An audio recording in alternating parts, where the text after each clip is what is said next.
Salam ildeşder, hemen YouTube kanalında hoş gördük. Bu men barmak kasıp Hytaý dilini öwredýän Saryhan. Videomyzyň bu sany Hytaý dili başlangyç kurs 5-nji sapak hakda bolar. 5-nji sapagyň mazmunynyň ady Ta nüýer jinniýen 20 岁. Onuň gyzy şu ýyl 20 ýaşynda.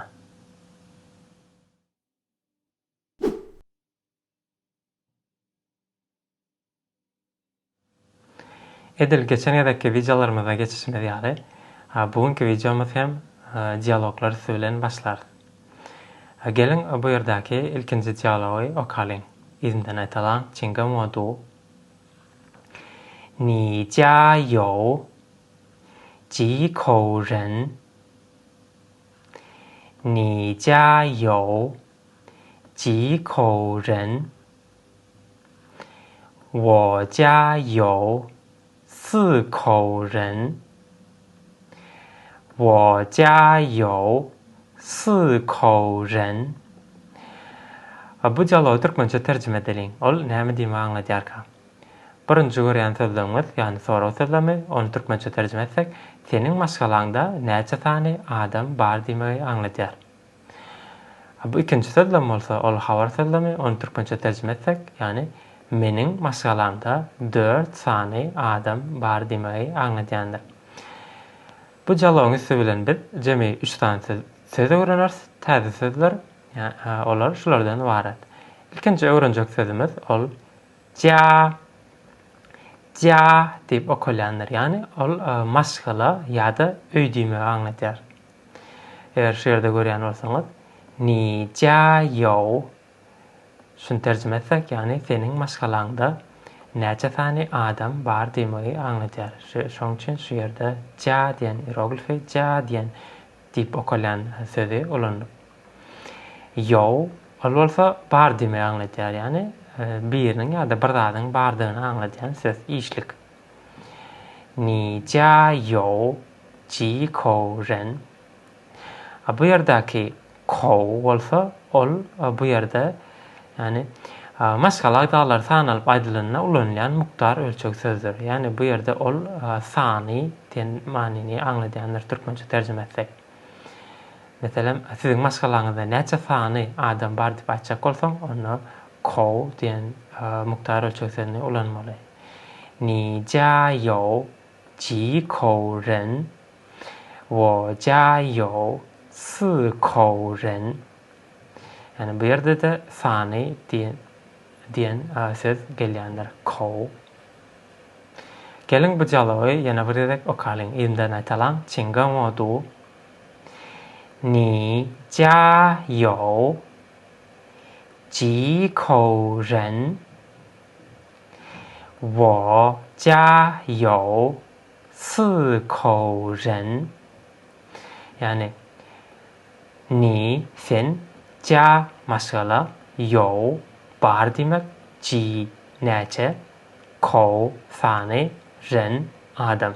Seniň maşgalaňda näçe sany adam bar? Wo men ja maşgala yo bar 4 diýmek, kou sany diýmek aňladýar, ren bolsa adam. Şen meniň maşgalamda 4 sany adam bar diýmegi aňladýandyr. İlkinji dialogumuz şundan ibaret. Indiki dialog etjek. İkinji dialogumuz ol şeýle kolýar. Izimden aýtalan çinge modu. 你女儿几岁了？你女儿几岁了？她今年4岁了。她今年4岁了。Gelin bunu türkmençe tercüme edelim. Birinji sözlem ol şeýle tercüme edilýär. Seniň gyzyň näçe ýaşynda? Ni sen nüýer gyz çagy, ji näçe suy ýaş. Bu ýerdäki la bolsa ol kömekçi söz. Ta 今年4岁了. Bu sözlem bolsa türkmençe, ýani ol şu ýyl 4 ýaşynda diýmegi aňlatýar. Ta ol 今年şu ýyl ýa-da bu ýyl 4 ol 4 demek. Suy bu bolsa ýaş diýmegy aňlatýar. Iň soňky gelen l diýip okulýan hieroglif bolsa ol kömekçi söz. Bu jalabyň üstü bilen biz ýene de täzeler öwreneriz, olar şulardan ibaret. İlkinji öwrenjek sözümiz ol New Year, New Year, New Year diýip okulýandyr. Ol gyýyz çagy diýmegi aňlatýar. New Year, New Year. Ji ol bolsa näçe diýmegi aňlatýar. Yani ji suy, näçe ýaş. Bu yerdäki suy bolsa ol ýaş diýmegi aňlatýar. Suy, New Year, ji suy了, senin gyýdyň näçe ýaşynda? Ta jin nian 4岁了. Ol bu ýyl 4 ýaşynda. 4岁, 4岁, ji suy, 4岁. Bu yerdäki soňuna gelen l bolsa ýa-ni kömekçi söz diýip aýtdym. Ýani ol sözlemiň ahyryna gelip bir ütkeşmäniň ýa-da täze bir ýagdaýyň peýda bolanyny aňlatýar. Eger biler bolsaňyz, şu hieroglif, şu söz, şu kömekçi söz daşary tiller üçin Hytaý dilini öwrenenlerine iň kynçylyk çekýän zatlarynyň biri. Bu l diýip okulýan hieroglifiň ulanyşy öwren köp. Yani HSK barda ýa-da başlangyç kurslarda, Hytaý dili başlangyç kurslaryna onuň diňe şu manysy ulanýar. Yani sözlemiň ahyryna gelip bir ütkeşmäniň ýa-da täze bir ýagdaýyň peýda bolanyny aňlatýar. Häzirlikçe biz bu hieroglifiň diňe şu manisyny öwrensek, ol bize häzirlikçe ýeterlik. Iň soňky öwrenjek sözümiz bolsa, ol jin nian diýip okulýandyr. Ol şu ýyl ýa-da bu ýyl diýmegi aňlatýar. Meselem, ta jin nian 4岁了. Ta jin nian 4岁了. Yani ol şu ýyl ýa-da ol bu ýyl 4 ýaşynda diýmegi aňlatýar. Gelin bu jalaby ýene öwredek okalyň ýerinden aýtalan çingem modu. Ni女儿几岁了? Ni 女儿几岁了? 她今年4岁了. 她今年4岁了. İkinci jalabymyz şundan ibaret.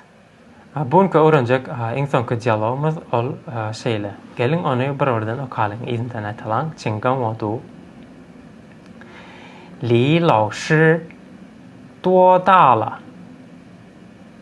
李老师多大了?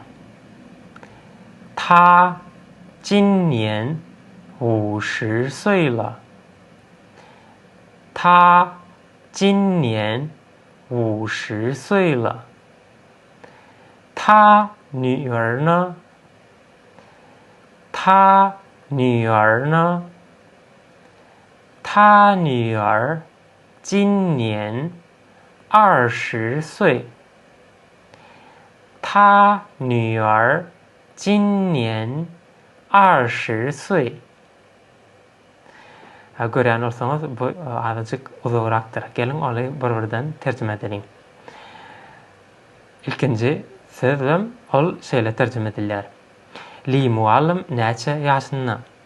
Li lao shi, yani li muallim, 多大了, yani näçe ýaşynda?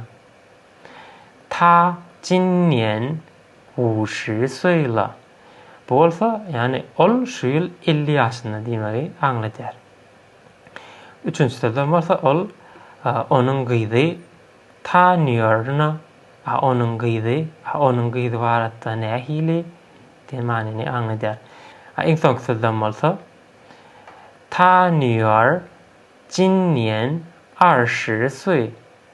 Yani ta ol nýör gyýdy, bu ýyl 今年 bu ýyl 20 岁 ýaş. Onuň gyýdy şu ýyl 20 ýaşynda diýmegi aňlatýar. Bu ýerden biz jemi 2 tane täze sözüm öwreneriz, olar şulardan ibaret. İlkinji öwrenjek sözümiz ol duo diýip okulýandyr. Duo diýmek ol aslynda köp kän diýmegi aňlatýar. Ýöne bu ýerde onuň şeýlerak bir ütkeşirak bir ulanýşy bar. Yani eger soru sözlemini sıfattan öňgelse, şu sözlemde şu söz sıfat. Sıfattan öňgelse ol näçe etse, näçe derece diýen manylary aňlatyp gelýändir. Bu görýän hieroglifimiz bolsa, bu görýän sözüňiz bolsa ol ta diýip okulýar, ýani ol uly diýme aňlatýar. Ýöne bu söz edil şu sözlemiň içinde ol ütgeşirak ulanylýar, ýani duo hemde da iki hieroglif bile gelse onna ol duo da, ýani näçe ýaş diýen manyny aňladýandyr. Ol esasen soru sözlemine ulanylýar. Ýani biriniň ýaşyny sorajak bolsaňyz ony duo dala diýip soramaly. Duo dala aňladýan manysy bolsa, ýani näçe ýaşynda diýen manyny aňladýar. Bu arada häzir ýene-de jikmejik aýtyp geçer.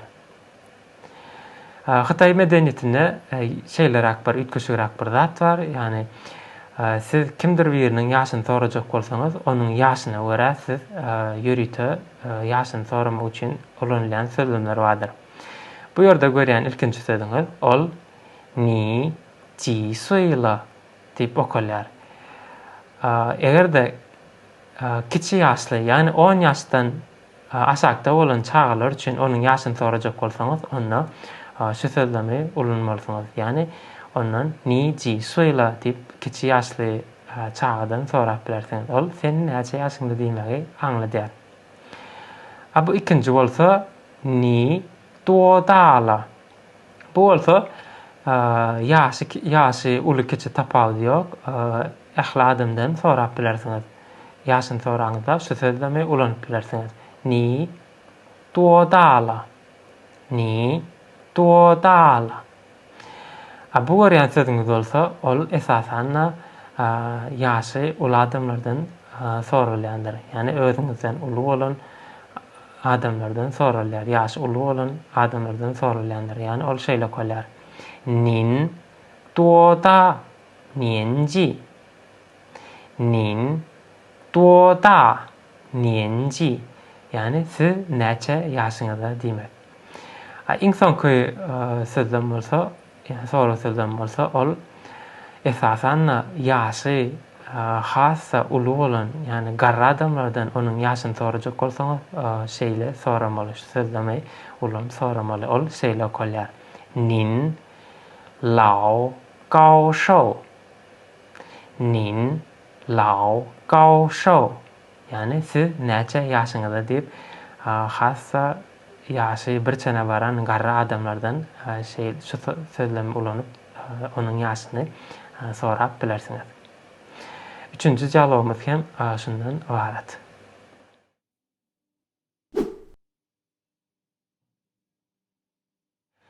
Gelin bolsa ýanky dialoglarda duş gelen käbir bellikler hakda öwrenip geçelim. Olar şulardan ibaret. Ýani soraw çalışmasy ji. Soraw çalışmasy bolan ji, ýani näçe diýme aňladýar diýip ýaňam aýtyp geçipdim. Ýani soraw sözleminde bir zadyň sanynyň näçedigini kesitlemek üçin ulanylýar.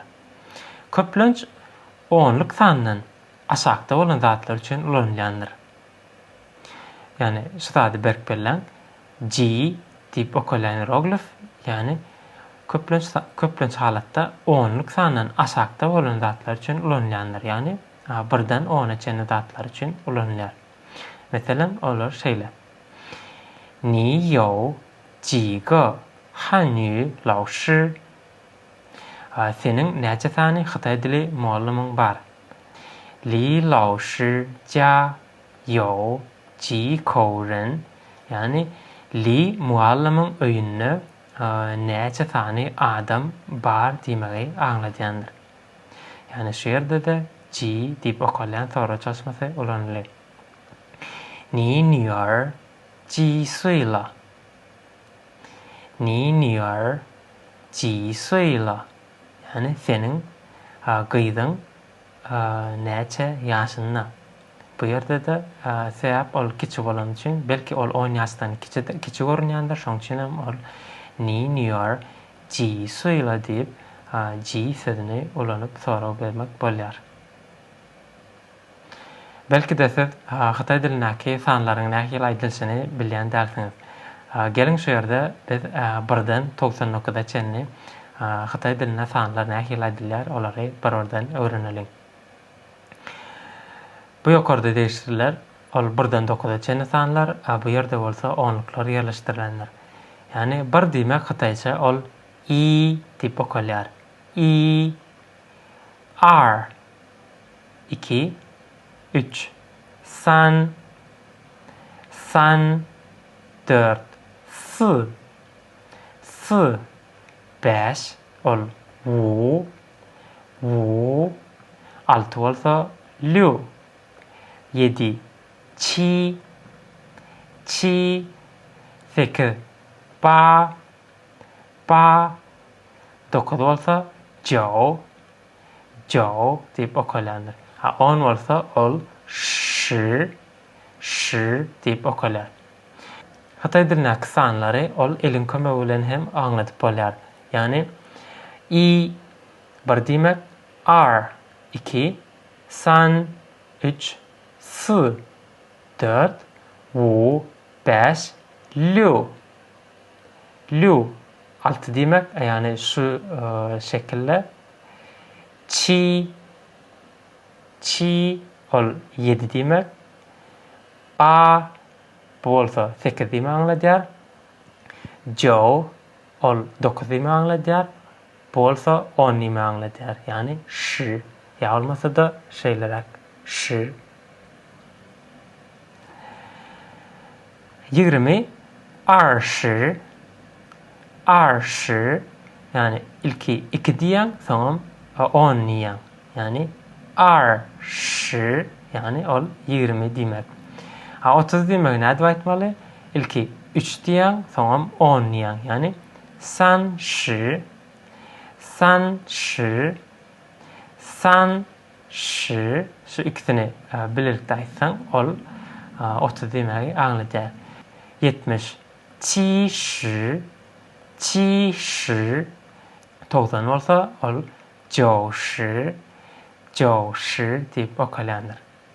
Bu ýerde 19 diýjek bolsak näde aýtmaly? Ilki 10 diýen, ondan soň 9 diýip okaýan. Yani 19 ol 19 diýmek aňladýar. 23 diýjek bolsak ilki 20 diýen, ondan soň 3 diýen. Yani 23, yani 23 diýmegi aňladýar. Ager 99 diýjek bolsak ilki 90 diýär, ondan soň 9 diýär. Yani 99. Eger de düşünmedik bolsaňyz aşakda tesirlerde arkaýyn soraw berip bilersiňiz. L diýip okalýan kömekçi ses. Yani bu arada ýa-ni dialoglar öwrenilmede de aýtyp geçipdim. L sözlemiň ahyryna gelip bir ütkeşmäniň ýa-da täze bir ýagdaýyň peýda bolanyny aňladýar. Meselem, Li laoşy jinnian 50 岁了. Yani Li muallim şu ýyl 50 ýaşynda.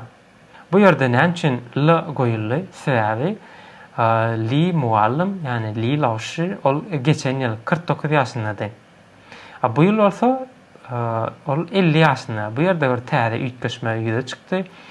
Bir täze ýagdaý peýda boldy. Şoň üçin hem onuň soňundan L goýulýar. Ol Li laoşy jinnian 50 岁了 diýip okalýar. İkinji sözlem hem edil şonuň ýaly, yani ol şeýle okalýar. 我朋友的女儿今年4岁了. Meniň dostumyň gyzy şu ýyl 4 ýaşynda. Men dostumyň gyzy geçen ýyl 3 ýaşyndady, bu ýyl bolsa ol 4 ýaşynda. Bu ýerde bir täze ütkeşme ýüze çykdy, täze bir ýagdaý peýda boldy. Şoň üçin hem onuň soňundan L goýulýar. 你女儿几岁了? 你女儿几岁了? Yani senin gyzyň näçe ýaşynda? La kömekçi sözüň başga da ulanyşy bar, ýani Hytaý dil başlangyç kursunda diňe şu manysy uly aýdylyp öwredilip geçilýär. Başga manylar hakda nesip bolsa videolarymyzyň enlik sanyny hassa giňişleýin öwreneriz. 多大 yani sorag sözdüzmi. 多大 yani sözlem içinde biriniň ýaşyny kesitlemek üçin ulanylýandyr. 多大 ol ikisi bile gelip bile tirkeşip gelip yani sözlem içinde biriniň ýaşyny kesitlemek üçin ulanylýar. Ol şeýle sözlem içinde olar şeýle gelýändir. Gelin bulary üç tane sözlemi okalyň. 你多大了 你多大了 bu sözlem yani sen näçe ýaşyňda diýmegi aňladýar. Şu ýerde 多大 yani näçe ýaş diýmegi aňladýandyr. 多大 ol bu sorag sözlemini eger-de siz kimdir biriniň ýaşy uly bolsun, kiçik bolsun tapawdy ýok. Onuň ýaşyny sorajak bolsaňyz şu şeýle aýdyp bilersiňiz. 你多大了 你多大了 yani ol näçe ýaş ýa-da näçe ýaşyňda diýen manyny aňladýandyr. 你女儿今年多大了 yani senin gyzyň şu ýyl näçe ýaşynda diýen manyny aňladýar. 李老师多大了 李老师多大了 Li muallim näçe ýaşynda. Şu sözlem strukturasy ol soraw sözlemine ulanylýandyr. Yani soraw sözlemine kimdir biriniň ýaşyny kesitlemek üçin ulanylýar.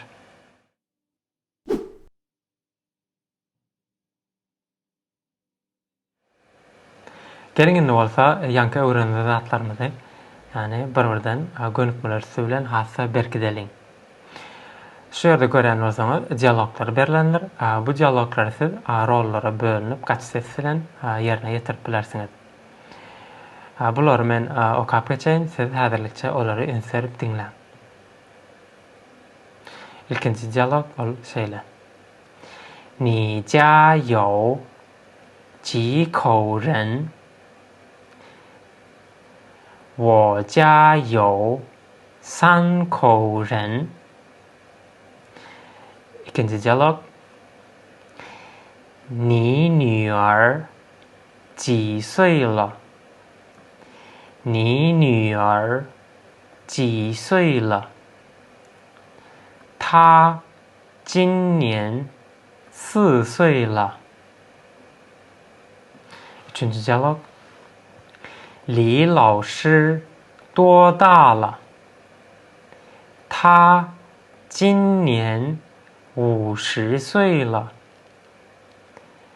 他女儿呢 他女儿今年20岁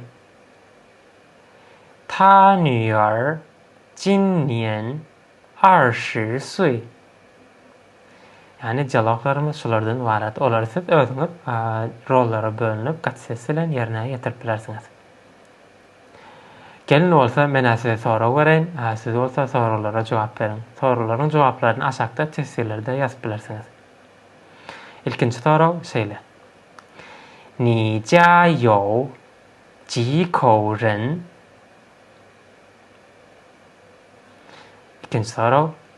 你今年多大了 Üçüncü soru. 你的汉语老师今年多大了 你的中国朋友家有几口人 Beşinci soru. 你的中国朋友今年多大了 Buňky bejek soralam yani şulardan ibaret. Olaryň jogabyny aşakda tesirlerde arkaýyn ýazyp bilersiňiz. Bu ýerde bolsa buňky sapamyň dowamyna geçilen täze sözleri hem-de geçen sapaklardaky geçen täze sözlerime de ulanyp şu boşluklaryň ýerine goýup sözlemleri doldurup bilersiňiz. Edil şu gönükmede de edil şonuň ýaly täze geçen sözlerimizi ulanyp şu boşluklara yerine koyup olary sözden düzüp bilersiňiz. Gönükmelerin jogaplaryny aşakda tesirlerde ýazyp bilersiňiz. Menem göreýin, bileýin kim nähili ýazdy.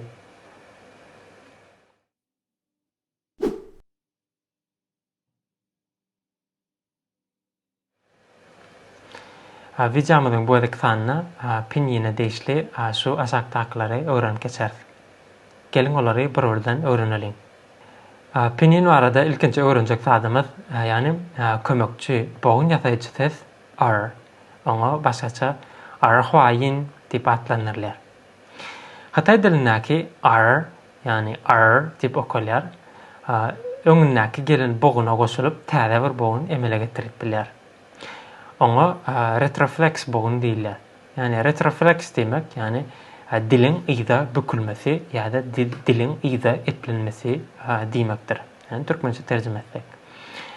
R özi aýratyn bir bogun bolup bilmeýär, ýani özi şu ýerde görýän bolsaňyz, sözleriň soňuna r goşulandyr, r hieroglifi goşulandyr. Onuň özi aýratyn bogun bolup bilmeýär.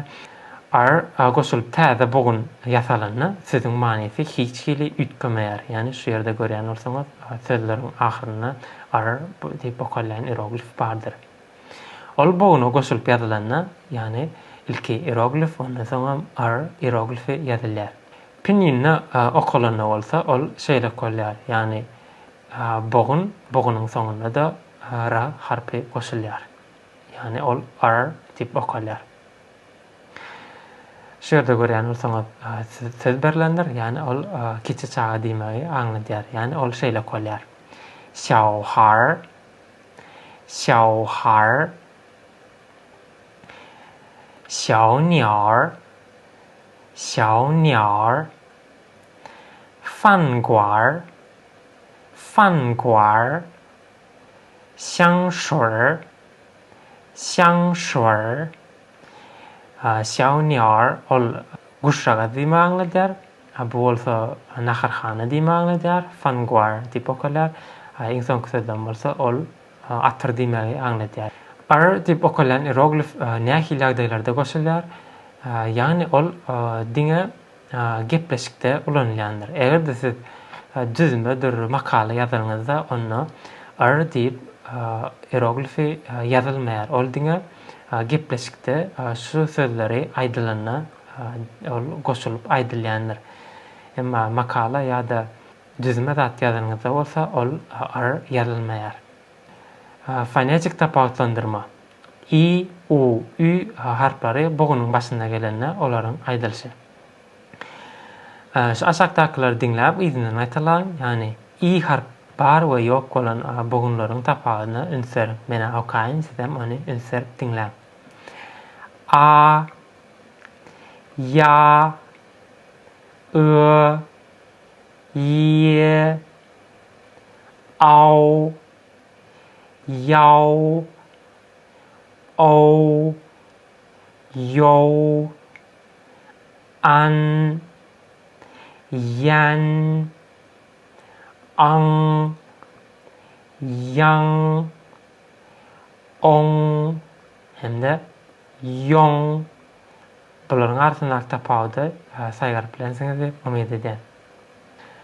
Gelin bolsa, ýani u harpy bar bolan hem-de ýok bolan bogunlaryň tapawutyny ünserim.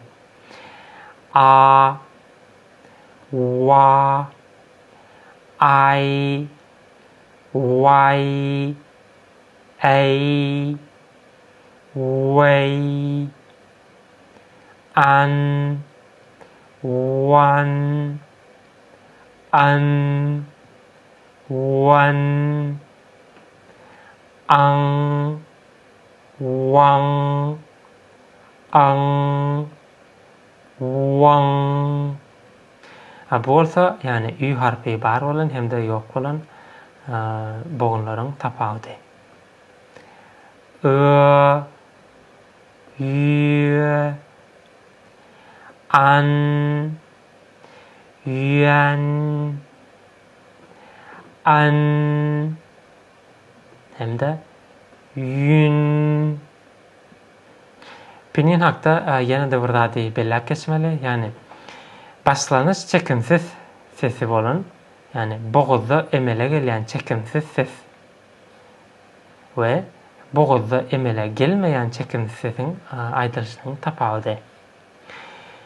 Hytaý dilinde başlangyç çekimsiz sesleriň boğazda emele gelýän çekimsiz ses, yani ol soňçy diýip okalýar we boğazda emele gelmeýän çekimsiz ses, ol bu soňçy diýip okalýar. Şeýle iki görünüşi bardyr. Yani bu ýerdäki şu çekimsiz sesler, şu boğun ýasaýjy çekimsiz seslere oňa boğazda emele gelmeýän çekimsiz sesler diýip adlandyrylýar. Bu ýerdäki görýän boğun ýasaýjy çekimsiz seslerimiz bolsa, ol boğazda emele gelýän çekimsiz sesler diýip adlandyrylýandyr. Haçan da siz şu çekimsiz sesleri aýdanyňyzda ilki bilen eliňiziň aýasyny agzyňyza ýakynlaşdyryň hemde şu sesleri bir-birinden aýdyň. Şu sesler aýdanyňyzda güýçli howanyň agzydan çykýanyny duýarsyňyz. Meselem, po, t, k, çi, ç, ç. Eger ünseren bolsaňyz, ýanky sesleri, şu sesler aýdanmazda agzydan güýçli, batly howanyň çykýanyny duýarsyňyz. Gelin bolsa, mena şu aşagdakylary okap geçen, siz bolsa, yani boğazda emele gelýän çekimsiz sesler hemde boğazda emele gelmeýän çekimsiz sesleriň tapagyna ünserip diňle. Bang, pang, du, tu,狗, 口, 鸡, 七, 字, 次, 桌, 戳. Eger de ünseren bolsaňyz, yani şu ýerdäki boğun ýasaýjy çekimsiz sesler aýdanmazda güýçli howanyň agzydan batly çykýanyny duýarsyňyz. Pinin hakda bu kitapymyzda ýene de bir aýdyp geçmeli möhüm zatlaryň biri, yani boğunlary aýralayjy apostrof. Yani apostrof tipi näme diýmek? Ol ýazywda sitir üstüne goýulýan otura meňzeş belgidir. Yani ol şu görünüşde belgilenýär. Egerde şu çekimli harflar bilen başlanýan boğun çekimli ses bilen gutarýan boğunyň ýerinden gelse, onda iki sany çekimli harflaryň arasyndaky boğunlary aýralayjy apostrof goýmalydyr. Meselem şu ýerde. Şu görýän boğunumuz ol iki boğundan ibaretdir. Pi hemde au. Eger de şu ýerde şu apostrof ýok bolsa, onu ol bir boğun bolýar. Emma şu hieroglifler ol iki boğundan ibaretli sebäpli onuň arasynda apostrof goýulýandyr. Ol şeýle bolýar. Pi au, piao, piao. Ol şeýle bolýandyr. Bu ýerde görýän bolsaňyz, yani apostrofy bar hemde ýok bolan boğunlar ýerleşdirilenler. Gelin olary bir-birinden okalyň. Şu hieroglif, şu görýän hieroglifiňiz ol bir boğundan ibaret. Ol şeýle bolýar. Piao, piao. Bu görýän hieroglifleriňiz bolsa ol iki boğundan ibaret. Şoň üçin ony şeýle koymaly. Piao, piao. Eger de şu ýerde apostrof ýok bolsa, onu şu şekilde bir boğundan ibaret bolýar. Eger de apostrof bar bolsa, onu bul iki boğundan ibaretdigini görkezýändir. Bu ýerdäki ol bir boğundan ibaret, ol şeýle bolýar. Xian, xian. Bu bolsa ol iki boğundan ibaret, ol şeýle bolýar. Xian, xian. Jie, 饥饿饥饿将将激昂激昂发难发难翻案翻案反感反感方案方案Hytaý dilini apostrofun bolmagy, ýani bogunlary aýrylamak üçin, olary dogry okumak üçin goýulýandyr. Bu arada eger düşünmedik bolsaňyz, aşakda tesirlerde ýazyp bilersiňiz.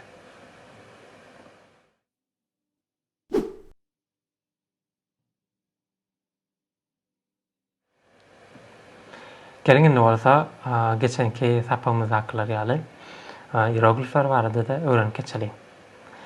Hytaý hieroglifler näki çydyklar. Bugün jemi 2 tane çydyk hakda öwreneriz, olar şulardan ibaret. Bu görýän çydygyňyz oňa Hytaýça hang pie diýip atlandyrylýandyr. Hang pie diýip okulýan çydygy men türkmençe, ýani horizontal we çepe gysaryan çydyk diýip atlandyrdyk. Bu çydygyň ýazalşy ildeşderligi şeýledir. İlki şu yerden başlaýar. Hang pie, ýani şu şekilde ýazylýandyr. Ol meselem şu hieroglifyň şu bölegindäki çydyk, ýani hang pie. Ýani şu çydyk hem hang pie çydygydyr. Bu görýän çydygyňyz bolsa oňa pie diýen diýip atlandyrylýar. Men onu çepe gysaryan we tegmil çydyk diýip oňa at berdim. Ilki ýokardan başlaýan, soň aşaklygyna, ondan soň ýene aşaklygyna dowam edýär. Ol şu görünüşde ýazylýar. Eger düşünýän bolsaňyz, şu hieroglifdaky şu orta bölekdäki çydyk, ýani çepe gysaryan we tegmil çydykdyr. Yani pie diýen. Bu hierogliflerde ene şu görýän çydygyňyz pie diýen çydygydyr. Gelin bolsa kellämede azyjyk dinç bermek üçin ýöneki hieroglifler bilen tanış bolyň. Şu ýerde görýän hieroglifiňiz ol şwey diýip okulýandyr. Bu hieroglif hakda geçenki videolarymda da aýdyp geçipdim. Yani şwey diýip okulýan hieroglifiň ýazylşy jülgä minnetdar, ol suw akymyna çalym edýär. Eger şu ýerde inserýän bolsaňyz, ol akyp barýan suwuň akymyna ýa-da jülgä minnetdärdir. Şwey diýip okulýan hieroglif şu şekilde ýazylýandyr. Ol suw diýmegi aňlatýar. Bu görýän hieroglifiňiz bolsa ol ny diýip okulýar. Ny diýip okulýan hieroglifi dyýda çöküp ýerde oturan venanyň şekiline minnetdärdir. Eger şu ýerde inserýän bolsaňyz, şu aşaky bölegi ola dyýdy, aýagy, bu bolsa onuň eli, ýani dyýda çöküp oturan venanyň şekiline minnetdär. Häzirki wagtda ol gyýyz ýa-da venan diýmegi aňladýandyr. Ol ny diýip okulýar. Bu iki hieroglifleriň ýazylşy ildeşderligi, ýani şu ýerde ýerleşdirilen oňa inserip serediň. Indiki öwrenjek hieroglifimiz, ýani ol l diýip okulýandyr. Bu hieroglif hakda men sapamyzda ýaňy aýdyp geçipdim. Ýani l hieroglifiniň şekli dik başak ýazylan şu şekilde minnetdär. Bu şekil näme diýmek? Bu şekil, ýani kellesi aşak bakyp duran ene göwresindäki çaga diýmegi aňladýan eken öňler. Soň bolsa ol dünýä inen çaga diýmegi aňladýar eken, ýani bula kellesi, bulam göwresi. Häzirki wagtda bolsa bu sözler içinde kömekçi söz hökmünde ulanylanlar. Ol la diýip okalýar. Bu ýerdäki hieroglif da. Da diýip dörünçi tonuna okalýar. Da diýip okalýan hieroglifin asl manysy, yani eger şu ýerde görýän bolsaňyz, el aýagy iki ýana gerip duran kellesi bolsa asmana diýip duran adam diýmek eken öňler. Emma häzirki wagtda bolsa ol uly diýmek aňladýar, yani kiçi sözüň garşydaş sözi, yani antonimi, kiçi sözüň antonimi. Hierogliflaryň ýazylyşy näme-de bolsa sada ýöne köýräk, olar şu eziderlikde ýazylýanlar, olara serip seredin. Videomyzyň beýleki sanyna, yani Hytaý hierogliflaryň ýazylışynyň eziderli tertibi hakda şular aýdyp geçesimler, yani şu hierogliflary öňsörän bolsaňyz, şu hierogliflary ýazmak üçin ilki daşyndaky çydyklar ýazylmalylar. Soň bolsa içindekiler. Şu ýerde öňsörän bolsaňyz, şu hieroglifin s diýip okalýan hieroglifin ýazylyşy eziderliň tertibi şu ýerde ýerleşdirilenler. Bu hieroglifin ýazylyşy eziderliň tertibi, yani ilki bilen onuň daşyndaky çydyklary ýazmalylar. Edil go diýip okalýan hieroglifim edil şonuň ýaly ol ilki bilen daşyndakylar ýazylýar, soňra bolsa içindekiler ýazylýar. Mundan başga bu ýerdäki iki hieroglif bolsa, yani şoňa meňzeş hieroglifler, yani ilki merkezindäki, soňra bolsa iki gapdalyndaky hieroglifler ýazylmalylar.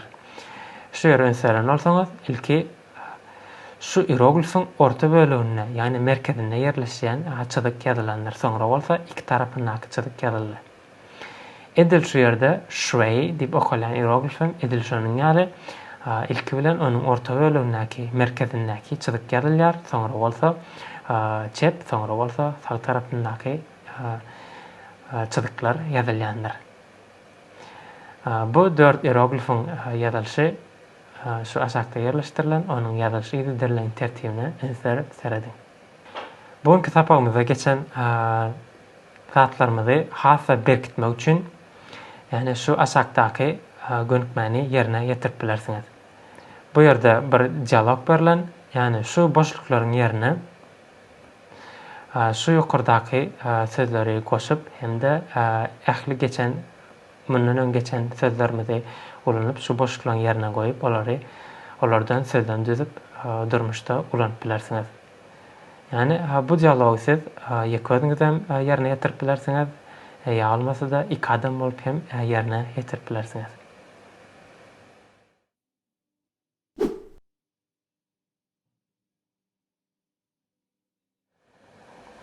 Eger-de şu türlen video size azajyk bolsa peýdaşdaýan bolsa, onda YouTube sahypama agza bolmaňyzy, like atmaňyzy ýadyňyzdan çykarmaň. Çünki siziň her bir gollaňyz meni öz işime hasa höwetlendirýär, ruhlandyrýar. Eger-de Hytaý dil hakda bilesiňiz gelýän ýa-da bilmeýän zatlaryňyz bolsa, aşakda tesirlerde ýazyp bilersiňiz. Başardığımdan tesirleriňize jogap berer, ýa bolmasa da şeýle videolar taýýarlap size ýetirer. Onu näme? Nik videomyzda görüşençe hoş, sag bolun.